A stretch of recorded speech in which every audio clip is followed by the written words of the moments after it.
better solution, that we can follow the example of the ICGS, then, it's the right decision to look at reforming it and to come up with a better system. And I think that, the way I have looked at this is, if a constituent wrote to me, as they have done in the last 2 years, telling me about an unfair dismissal or something that's happened to them at work that is unfair, that they haven't had recourse to appeal, I wouldn't take a view on their guilt, but I would absolutely do my best to represent them, to make sure they had a fair hearing, to make sure that the process was fair.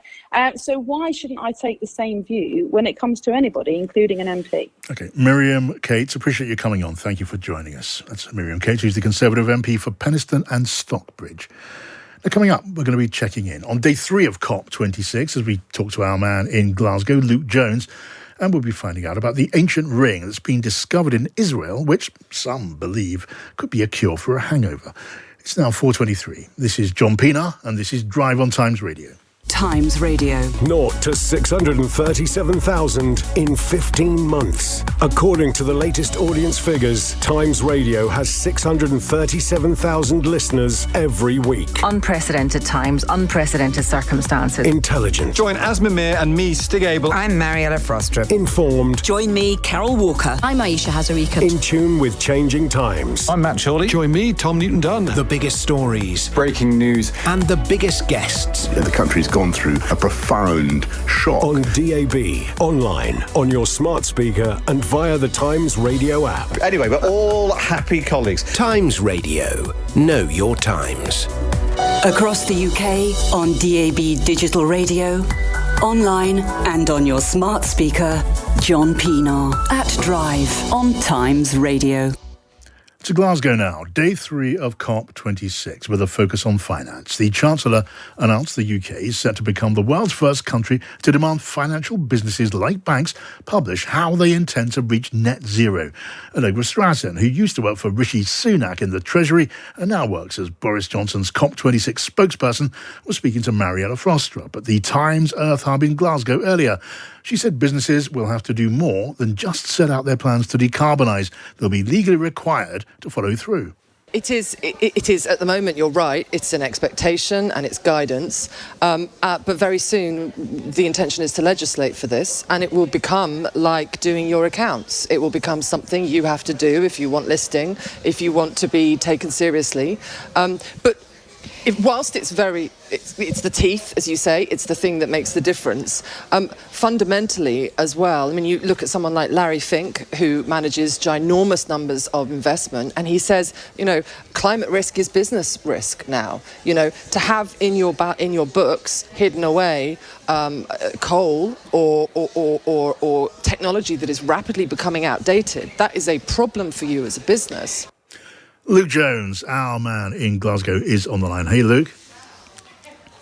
Afternoon, John. So give me your take on today, day 3, Luke. Yesterday we had progress reported on trees and warming gases, methane in particular. Now we've got pledges about global business and the financial community. Just take us through what's happened and how much progress it represents.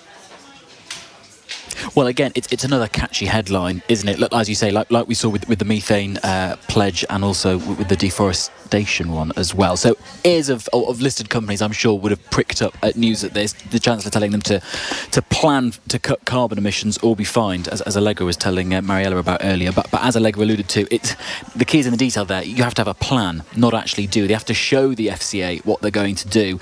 And even though the government sort of seems quite confident that this is going to tackle greenwashing, which definitely a few years ago was rampant in terms of lots of the sort of virtue signalling but not actually doing anything, it's not actually the same as mandating them to do things. Yeah. And there are some interesting exemptions. If you're a company who's mining materials to make batteries, you can get out of it in some way because actually it is quite impossible for you to reach net zero.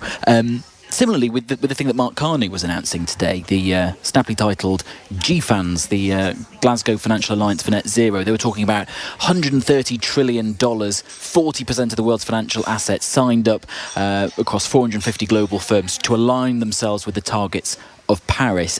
But yet again, when you look at actually just on the face of it, what does that mean, aligning themselves with the goals of Paris? But also that 130 million, a lot of that is banks. A lot of that isn't capital, which is being freely moved and invested. So actually, how much change are we going to see? And we know as well, banks quite often habitually sort of count multiple times single assets across various different chains of lending. So again, amazing headline, but when you dig into it, what is it actually going to do? And even Allegra Stratton's words there just a moment ago when she was speaking to Mariella earlier on here on Times Radio. You need to listen carefully, don't you? Because she's saying, look, now it's about, we're asking later on we'll pass legislation, pass a law to require this. She was talking about a law to require people to put the plan together. It's just not feasible for a law to instruct a corporation in all fine detail to take this or that course, which will get them generally in the direction of lower carbon emissions. And when you're talking about these things, it is difficult to pin people down, as negotiators are finding out for the rest of this week and into next. That is what the bulk of COP is, looking at some of these headline agreements that happened in 2015 and actually nailing down, well, how does it work when people come up with new nationally defined contributions? What format should it take? How does the great idea of carbon markets, where, if we want to build a coal mine, we can pay someone in Ghana to put up something a lot greener and get some kind of credit from that. They need to actually, 5 years on, they're still going through the details. So again, with this and with other things, the devil is in the detail, and that's still got weeks ahead. I don't want to sound just too picky about all of this. I'm sure you don't either. But when you're presented with a contract, the first thing you do is actually read it carefully. Now, just briefly, I've been looking at some pictures from where you are. It's pictures of Stella McCartney rubbing shoulders with Leonardo DiCaprio, and they're rubbing shoulders with Prince Charles. Have you been seeing these stars, Luke? Have they been rubbing shoulders with you? Yes, well, I saw Leonardo DiCaprio yesterday. We were all waiting for world leaders going into their methane pledge meeting. And even though there were lots of world leaders going past, which the press pack didn't have the foggiest who they were, they pricked up when Leonardo worked through. You could tell who he was because he had a few more buttons undone than other world leaders and enough oil through his hair to drown an albatrox. Yeah. But there is actually a bit of disquiet about him being involved in these meetings. Yeah, that Leonardo DiCaprio is even more recognised than Alok Sharma. That's extraordinary. Yeah, exactly. Okay, we're going to hear from you later on, Luke. You've been very busy up there. We're going to get the fruits of your reporting and your many conversations later on during the course of the show. Luke Jones there in Glasgow. Now, I mentioned this earlier on. An ancient ring embedded with several amethyst stones has been found in a winery in Israel. It's said to have the power of preventing hangovers, which sounds like quite a trick. Now, we all dream of, well, we don't all, but I would dream of wearing a ring covered in amethyst that could be a cure to hangovers, but I wonder if that's likely. And Jane Payton might even know. She's from the School of Booze, which is a wonderfully titled institution, and she's on the line. Hello, Jane. Good afternoon, John. What do you think of it? A ring of amethyst that stops you getting hangovers. It's got a certain appeal to it, hasn't it? Well, it sounds magical, doesn't it? But in fact, the word amethyst comes from a Greek word, amethystos, which means roughly not intoxicated. So for thousands of years, amethyst has been associated with alcohol or hangovers or not being drunk. And it's actually used in crystals, crystal therapy, to help with cleansing and eliminating organs. To strengthening them. So there is a connection with alcohol and amethyst, believe it or not. I had no idea. I'm so impressed. Look, you're a professor of the School of Booze. Have you tried it? Haven't actually, no, but I'm rather tempted to now. But the thing about hangovers is that there is a science to it, as you would imagine. And not all people get hangovers, by the way. A quarter of people roughly do not get hangovers. Mm-hmm. But hangovers are caused by alcohol being broken down in the body by enzymes. And one of the byproducts of the enzyme converting itself into another compound is hangovers. Alcohol is also dehydrating, and it's a toxin. Alcohol is a toxin. So this causes the hangovers, but some people don't get them. Now, women get hangovers worse than men because they have lower levels of this enzyme. And as we get older, both men and women, that enzyme level lowers, which is why people always say, oh gosh, hangovers get worse with age. It's true. So we all need amethyst in our lives. Yeah, sadly, I'm one of the 3/4 who actually do get hangovers, I'm sorry to say. What is your best idea for a hangover remedy? Always good to have this. It's not the first time I've discussed this, actually, but what's your best idea for a hangover remedy? Well, the thing is, because it's dehydrating, drink loads and loads of water, have some vitamin B complex before you go to bed, stop drinking early. It takes about 45 minutes for alcohol to actually get into the system. So that one for the road is always the one that pushes us over the edge. Yeah. So drink earlier, finish early, and drink loads of water. And that seems to work for me. And if you can mix your alcohol with non-alcoholic drinks as well. That all sounds like really good advice. I mean, I've got to say, it all sounds rather boring. I mean, drinking water with your booze and not drinking very much of it, going to bed early. I mean, what about drinking all you like and just having a massive full English breakfast the next day? Well, there is something in that because protein is, it has the amino acids in it that can affect the brain and help those awful hangover symptoms. So if you look around the world at hangover cures, it's often food. Here it's a full English. In Mexico, it's a tripe soup called menudo. Oh. In Korea, it's a very meaty broth with beef and pork. The ancient Egyptians and Greeks actually ate boiled cabbage. Now, that sounds revolting, but there is a compound in cabbage that helps hangover symptoms. So they were onto something before they even knew it. Maybe. Shall I share a secret with you? I'm just going to give it to you. Go on, then. Don't pass it on. It's just between us because it's such a brilliant secret.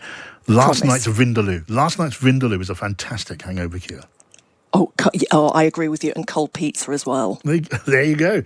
Together on the same plate. Not for the first time, Jane. You and I on exactly the same place. And there you are. School of Booze earning its place yet again on this programme. Won't be the last time. Jane Payton, nice to have you with us. Now, there's loads coming up on Times Radio this evening. Phil Williams is in from 7. At 8:30, he's going to be talking to the children's TV presenter Maddie Moat about her new book, Stuff. And he'll also be chatting to the musician Moby. And Henry Bonsu sitting in for Carol Walker tonight from 10. As it's Wednesday, he's going to be joined by a panel of MPs, which tonight is made up of Liberal Democrat MP Christine Jardine and the Conservative Chris Green. And coming up here on Drive, all the latest business news with Richard Fletcher. And I'm going to be talking to the celebrity chef and restaurateur Anthony Worrell Thompson about whether there is truth in the idea that ugly customers are deliberately offered seats at the back of the restaurant. I wouldn't know, obviously. Let's get the latest news now from Alec Dibble. Across the UK, on DAB, online and on your smart speaker. This is Times Radio. Good afternoon. MPs have voted to review the system which oversees their behaviour rather than suspend a Conservative who'd been found to have breached rules. Parliament's standards watchdog had recommended that Owen Paterson receive a 30-day suspension for lobbying ministers on behalf of 2 companies that were paying him. But his allies say the process didn't give him a proper chance to defend himself, and so they pushed for a review. The Green Party's Caroline Lucas says it's not a good look. If this is about trying to improve our processes, why is he running the risk of making it look to anybody looking in from the outside that essentially it's like someone who's been found guilty of a crime, but instead of actually serving a sentence, what happens is that his mates come together and try to change the judicial system. The US judge in Prince Andrew's sexual abuse case has set a target of holding a trial between September and December next year. Virginia Giuffre claims the Duke of York sexually assaulted her when she was a teenager, which he strongly denies. Undercover police officers will be deployed outside bars and clubs in London in an attempt to reduce violence against women and girls. A pilot scheme will see them deployed in pairs in plain clothes, but they won't go inside venues. And the owner of the Daily Mail and Mail on Sunday has agreed to a takeover by its largest shareholder. Lord Rothermere has agreed to pay 255 pence a share for it. A few showers developing inland with some more in coastal areas. Occasional sunshine but feeling chilly and becoming windier in the northeast. Ben Fletcher has the sport. The chair of Parliament's Digital Culture, Media and Sport Committee has a simple message for those at Yorkshire Cricket Club who racially abused former bowler Azim Rafiq. Their feet shouldn't touch the floor as they exit the office. It's absolutely disgusting. That's DCMS Chair MP Julia Knight, who has confirmed Yorkshire Chairman Roger Hutton will be summoned for questioning by MPs within the next couple of weeks. He's also revealed that Azim Rafiq will have the opportunity to tell his story and name names without fear. So we would like to know exactly who those individuals are. We have a good idea, but we need to know who they are so that they can be put into the public domain. We have a thing called parliamentary privilege, which basically means you can't be sued in Parliament for what you say. So Mr. Rafiq will be able to tell us fully, without any worries about employment tribunals or anything like that, he'll be able to put in the public domain exactly what happened to him. And I think that would be deeply shocking to people. Former Bournemouth head coach Eddie Howe is now the favourite to become Newcastle's next permanent manager, with Unai Emery out of the race altogether. Emery has released a statement in which he says, "Villarreal is my home. I'm 100% committed." Newcastle aim to have their new man in place in time for Saturday's Premier League trip to Brighton, which is exclusively live over on TalkSport. Marcus Smith is one of several injury concerns for England's Autumn Nations Series opener against Tonga. Fullback Freddie Stewart is also a doubt. Head coach Eddie Jones says otherwise preparations have generally gone well. We had a good positive week in Jersey. It's quite an interesting squad. We've got 14 players from the 2019 World Cup squad, and then obviously 17, 18, 19 players who are probably all under 10 caps. So we've got quite an experienced group, and then this young breed of what's going to be New England, and the excitement of putting those two groups together is high. There's live and exclusive coverage of the Autumn Nations Series across the TalkSport network on Saturday. England-Tonga kicks off at 3. Before that, you can hear Ireland versus Japan from 12:30. Across the UK, on DAB digital radio, on the free Times Radio app, and via your smart speaker. This is Times Radio. If you believe it was right for the House of Commons, overwhelmingly Conservative MPs, pretty much entirely, I think, Conservative MPs, to vote to take Owen Paterson, the former Cabinet Minister, as it were, off the hook, and so he need not now face an immediate suspension of 30 days, possibility of a by-election after breaking the rules, according to a parliamentary investigation. If you think it was right to do that, I'd love to hear from you. Send me a text, 87222, start with the word Times, because so far the verdicts that are coming in from you have been uniformly damning. Here's another couple. From Peter Udell. He says, "I was a Brexit Party candidate who stood down because I believed the Labour Party was a bigger threat to our country than the Tories. I now regret it. I was wrong." And this in from Claude in Westminster, saying the sleazy way this government behaves shows a total disregard for the electorate. If the system needs correction, then do this after the ruling, not halfway through. And just because the outcome does not suit the Prime Minister's agenda is totally unacceptable. So, look, tell me if you feel that way. Tell me if you don't. I'm keen to hear just some of your thoughts out there listening to this as we follow the story. A text to 87222, start with the word Times, or a tweet to @Times Radio. Now, the time is 4:39. Times Radio, Business News. And welcome to the programme, Richard Fletcher, Times business editor. Hi, Richard. Afternoon, John. So what's happening? I was plenty to write about today. We've had a trading update from Next, the big retailer, obviously not just a high street retailer these days, but also online. They've had a particularly good few months, sales up 17%. Unfortunately, there was struck a slightly downbeat tone about labour shortage